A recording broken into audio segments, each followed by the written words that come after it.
Oh, have you heard about the longest known migration record held by the tiny Arctic tern?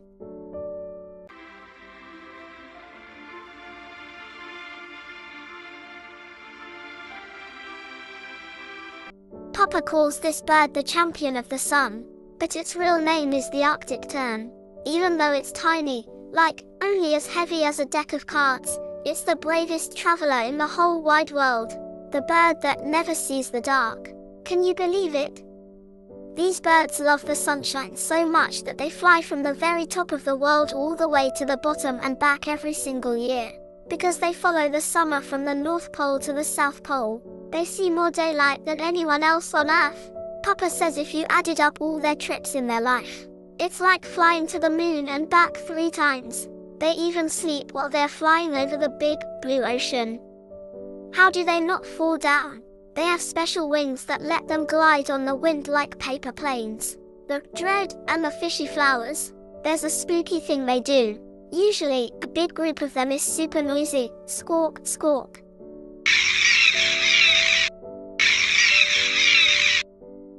But right before they leave for their big trip, they all go perfectly silent at the same time.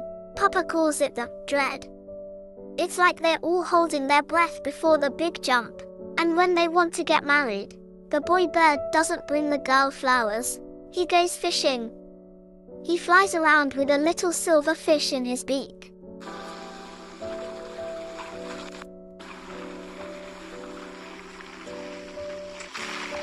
Screaming, "Look at what I caught!" Until a girl bird says, "Yum, okay," and they become a family. Don't mess with the tiny pilots.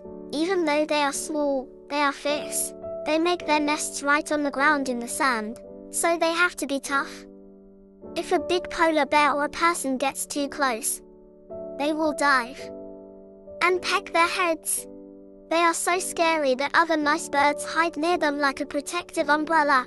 It's like having a tiny, feisty superhero as your neighbor. The little plunge divers. When they're hungry, they hover in the air, just like a tiny helicopter, and then splash. They dive straight into the cold water to grab a snack. They aren't very good swimmers, though, so they have to be quick. I wish I could fly 60,000 miles a year and never have to go to bed in the dark, don't you?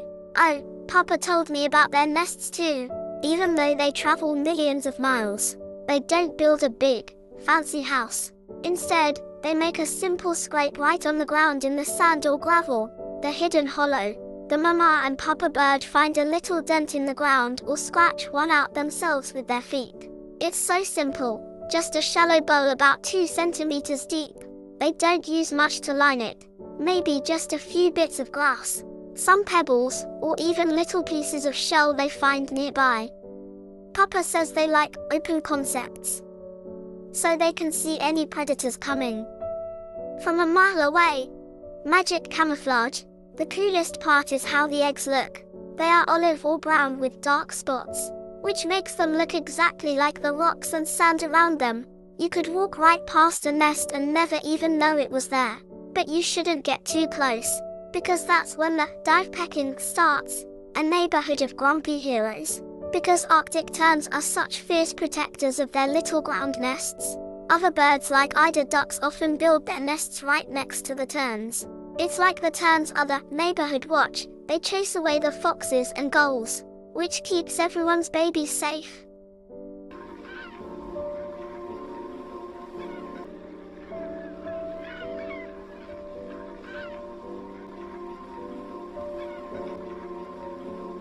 Imagine sleeping on a bed of rocks after flying halfway around the world. I think I'd prefer my soft pillow, wouldn't you? Papa says I have to learn to capture that feisty, sun-chasing spirit. Look at them. Like this tiny bird, covering such long distances, setting records. It can find peace even in the tossing ocean storm below. The dread teaches us that the biggest journeys begin with a quiet heart. If you follow the light like the champion of the sun, you'll never have to live in the dark.